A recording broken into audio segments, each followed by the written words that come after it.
Okay, let's unpack this. Here's something that might surprise you. Jeff Bezos, right? Worth an absolutely staggering amount, owns a space company, a major newspaper. He literally changed how we all shop. Fundamentally. And yet, even with all that, he's still selling off billions in Amazon stock, constantly betting on, well, the unknown. Which really brings us to the core question, doesn't it? What kind of power is he actually chasing? Exactly. Is this just what happens when you reach that level of wealth? Or is there something, I don't know, unique happening with Bezos? Well, I think it's pretty unique. Welcome to the Deep Dive. Today, we're not just talking about the number, though. It's huge, $238 billion as of August 2025, making him, what, third richest person? Third, yeah. But this is really about the obsession behind that number. Even after stepping down as Amazon CEO, he's got this media empire, the space company, and like we said, selling billions in stock. Why? To fund something bigger. And that's exactly what we want to get into. From being that sort of Amazon wildcard way back when to reaching this colossal $238 billion fortune. What does Jeff Bezos really want in terms of power? Yeah. And I think the answer might surprise you. It tells you a lot about how he views wealth, strategy, even his daily habits, and ultimately what kind of legacy he's aiming for.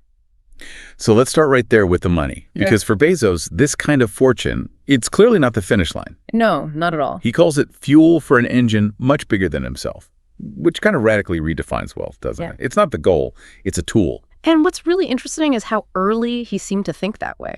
You look back at that 1997 letter to shareholders, famous now. Right. Where he said, "We are willing to be misunderstood for long periods of time." That wasn't just, corporate speak. That felt personal, like a statement about how he saw things, including money. And he's absolutely still living by that, selling off huge chunks of Amazon stock, like just this past July, another $5.7 billion. And yeah, okay, a tiny bit probably went to wedding expenses, but the vast majority. Straight into Blue Origin, his space company, and the Bezos Earth Fund. Right. Which, it just confuses Wall Street. They look at Amazon stock and think, why sell the golden goose? Why mess with that? But that brings up the key question. Why is he doing it? And his core idea seems to be that money isn't the prize, it's optionality. Optionality, explain that. It's the freedom, the strategic freedom to make bold moves when other people or other companies just can't. They hesitate, they hedge, he uses the money to act. So he's not hoarding it, he's deploying it. For these really specific, really ambitious projects. Exactly. It lets him operate on timelines and take risks that almost nobody else can even contemplate. And that ties into his whole regret minimization framework, doesn't it? Perfectly. Making decisions not based on, quarterly returns, but on what he'd regret not doing when he looks back. Right. Fear of missed potential, not fear of short-term loss. So instead of diversifying, like most billionaires do, spread the risk, he concentrates his fortune into these huge, almost sci-fi bets. Space travel, AI, long-term infrastructure. He's leaning into the risk, using the money as leverage for it. But, okay, playing devil's advocate here. Isn't that incredibly risky? What if Blue Origin doesn't pan out? What if these huge bets fail? Well, listen to how he put it himself. If I hadn't tried building Amazon, I'd have regretted it every day. That's worse than failure. So failure's acceptable, regret isn't. Exactly. So for Bezos, wealth isn't about security. It's amplification. It's not a wall to hide behind. It's a lever. A lever to, move the world, build things nobody else is building yet. He still acts like he's just getting started. But building that lever, that wasn't just about the money piling up, was it? His whole career strategy, right from the start, seems like this exercise in architectural thinking. Absolutely. Think about it. 1994. He's got this great job at D.E. Shaw, top hedge fund. Secure future, right? Predictable. But he wasn't interested in predictable. He sees the internet growing at, 2,300% a year, just exploding. A Boeing every few weeks, basically. And most people saw blinking websites. He saw infrastructure. That's the key insight. He started Amazon selling books online. Seems simple, maybe even niche. Right. But it was really a Trojan horse, wasn't it? A way to start building what became this incredibly scalable retail infrastructure. Yeah. And it wasn't a smooth ride at all. I mean, Amazon nearly went bankrupt in 2001. .com crash hit them hard. Stock lost 90% of its value by 2004. Most people would have pulled back, played it safe. But he didn't. He doubled down, poured everything back into logistics, customer experience, and the big one, Amazon Web Services, AWS. Which, at the time, must have seemed totally nuts. What does web hosting have to do with selling books? How did he sell that vision, especially when they were struggling. That's where you see the architectural genius, maybe. Because look at it now. Q2 2025, AWS is responsible for over 70% of Amazon's total profit. 70% from the side project. From the side project that became the foundation. It's not luck. It's that architectural thinking. He wasn't chasing immediate cash flow. He was building the underlying system. High fixed costs up front. Warehouses, servers, logistics, expensive stuff. Brutal initial investment, but with almost infinite scalability. Once that infrastructure is built, the margins just grow and grow. So he's not just making products people buy.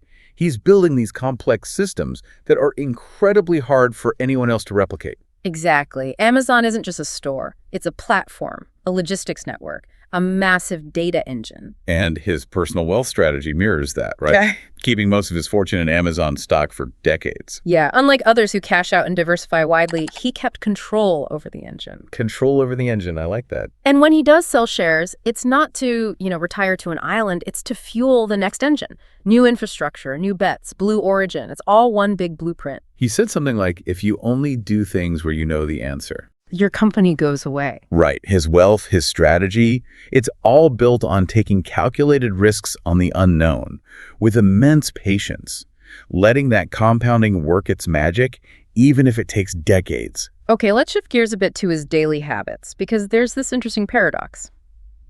He seems deliberately slow in some ways, but the output is radically intense. Right. You hear about CEOs waking at 4 a.m., but Bezos, he champions 8 hours of sleep.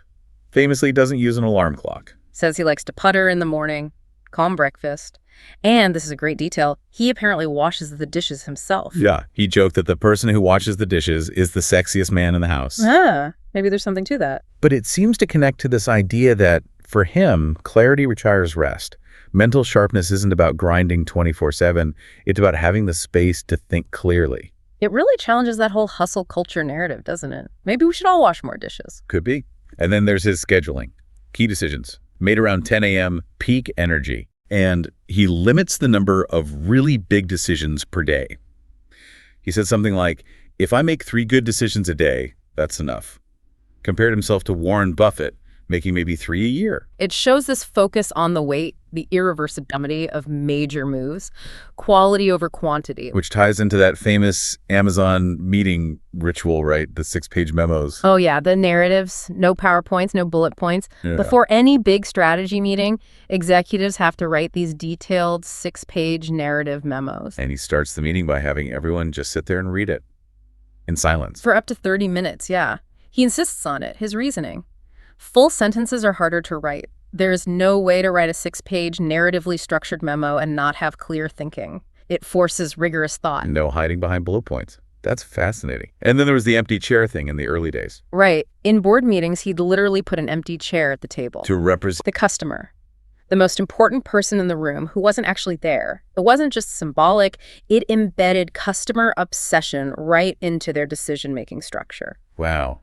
That one simple habit probably shaped Amazon's entire culture. Absolutely. It's all about designing leverage into his life and work. These habits, they protect his time, his focus. They insulate him from noise and distraction. It's sort of silent scaling, expanding impact without shouting about it. Quietly moving billions, restructuring industries. While washing the dishes. So as we dig deeper, this unique framework emerges. The regret minimization framework you mentioned. Yeah, it seems absolutely core to his biggest life choices. And the question is simple, almost profound. When I'm 80, will I regret not having done this? That's the test. And it's exactly what he asked himself back in '94 before leaving that safe Wall Street job. He imagined being 80. And realized. He might regret failing at Amazon, sure, but he knew, absolutely knew, he'd regret never even trying. And that simple idea seems to have freed him up, hasn't it? From worrying about short-term criticism or market validation. Totally. When people called Amazon Amazon.toast, He ignored it. When Wall Street screamed for profits, he ignored them and reinvested everything into infrastructure. The framework gives him this incredible long-term perspective. If the potential upside decades down the line is huge, the short-term pain just doesn't matter as much. he talked about clarity of vision, not clarity of plan, which allows for that willingness to be misunderstood. For long periods, yeah. It let him do things like buy the Washington Post in 2013, $250 million, personal money. Which looked like a vanity project to some, right? Why buy a struggling newspaper? But it wasn't about turning a profit in media. It was strategic. It was about arguably protecting independent journalism, yes, but also gaining influence. Yeah. An infrastructure for shaping public discourse. A strategic pillar, not just an investment. Exactly. And you see echoes of this sort of long-term thinking even in his personal life. The transparency around his divorce, his very public relationship now with Lauren Sanchez, who's increasingly involved with Blue Origin's communications. It all feels very deliberate. Like he's not just making choices, he's consciously engineering a legacy. Yeah, the guiding principle seems to be that 50-year question, will this matter? If yes, you go for it. If not, you let it go. Every decision is either forgettable or forever. Something like that. He's building for time. And that idea of long-term leverage, it connects directly to how he approaches power itself, doesn't it? It's not about being the loudest voice in the room. No, it's about being structural, embedding himself, his companies, into the fundamental systems, becoming indispensable. Buying the pipes underneath the headlines. That's a good way to put it. Which makes the Washington Post purchase look even smarter in hindsight.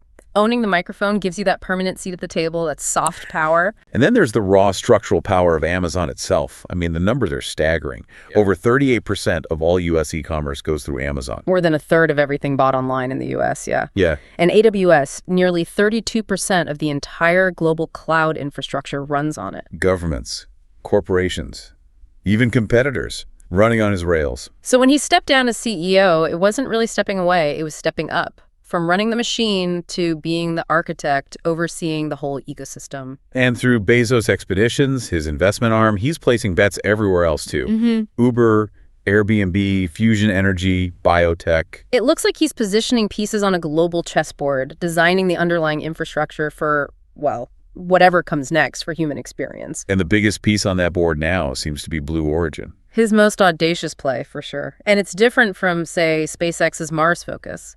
Bezos talks about a permanent human presence in space, but for Earth's benefit. Moving heavy industry off-planet to preserve Earth. He calls it Earth 1.0 preservation via Space 2.0. It sounds ambitious, maybe fantastical, but he's putting billions behind it every year. And it's not just talk. Blue Origin is working directly with NASA on the Artemis Moon program. Lunar landers, space stations. That's nation-level strategy driven by a private individual. It's incredible. It creates this dual influence loop, as you called it. Right. Control the distribution, Amazon, AWS, and control the narrative, Washington Post, cultural influence. Very few people ever achieve both. And he does it relatively quietly. Which might be the most powerful part. So if you really want to understand him, maybe the best lens isn't the success, but how he handles crises. I think that's very revealing, yeah. Think back to March 2020. COVID hits. Amazon loses, what, $33 billion in market value almost overnight? Warehouses are chaos. Deliveries break down. The public pressure is immense. A total systemic shock. How does a typical CEO react? Probably cut costs, manage the bleeding, reassure markets. But Bezos. He accelerated investment, poured more billions into logistics, safety, automation. He saw the crisis not just as a threat, but as an infrastructure stress test. Believing that durability isn't built during stability, it's forged in chaos. Exactly. While everyone else was retreating, he was reinforcing the foundations. Okay, fast forward to now, 2025. He's still selling Amazon stock, billions worth, but now it's pouring into Blue Origin, which has had its own setbacks, right? Sailed launches, that engine issue in late 2024, delaying the NASA partnership. Critics are calling it a Bezos fantasy, a black hole for cash. Yeah, the pressure is definitely on. And his response? Double down. Announces a fresh $1 billion annual commitment, all funded by selling more Amazon stock. Wow. Just leans in harder. Now, the signal couldn't be clearer. Blue Origin isn't a hobby. It's the next chapter. It's the second half of the legacy project. And it all comes back to that time horizon philosophy, doesn't it? Absolutely. That quote, if everything you do needs to work on a 3-year time horizon, you're competing against a lot of people. But if you're willing to invest on a 7-year or 10-year horizon... And they're now competing against a fraction. That's his competitive advantage. Patience. Conviction over decades. It explains how Amazon could go 14 years without major profits while he just ignored Wall Street. He sees setbacks as filters. They shake out the people who aren't truly committed to the long game. Even You could argue his very public personal transformation after his divorce signaled he wasn't slowing down, wasn't finished building. So he never really had a plan B, did he? Doesn't seem like it. The plan was always plan A, push forward with compounding conviction. He's 61, but he acts like he's still laying the first bricks. That posture itself, steady through chaos, ignoring the noise, utterly focused on the long game, that's its own kind of power. Definitely. So wrapping this up, the real paradox is Jeff Bezos isn't living like a guy who's made it with $238 billion. No. He lives like someone who still has something urgent left to build. That's the power we're seeing. And he measures his wealth completely differently, not by the pile of cash, but by leverage, by a clarity of vision, by the potential for irreversible long-term impact. It's all architecture. Every stock sale, every bet asks, can this move the future? It really makes you think. Power doesn't have to be loud. Influence doesn't always need a fancy title. Real lasting impact can come from quiet, deliberate design. He didn't just build a company, he built a system that changed how we buy things, how data flows, how companies operate, and now maybe even how humanity eventually relates to Earth itself. That's not just business, that's a vision plan. And there's something almost haunting, maybe, about that relentless focus. A person with no plan B, betting everything not to protect what he has, but to see what could be. You know, at the end of the day, what Jeff Bezos seems to be truly building is time. Extending horizons, playing the longest game imaginable. So if any part of this deep dive resonated with you, not the billions necessarily, but that sheer boldness, that commitment, maybe the question to ask yourself is, what would you build if you had no plan B? Would you protect what's safe? Or would you start designing something meant to last? Because maybe the future really does belong to those who think like that.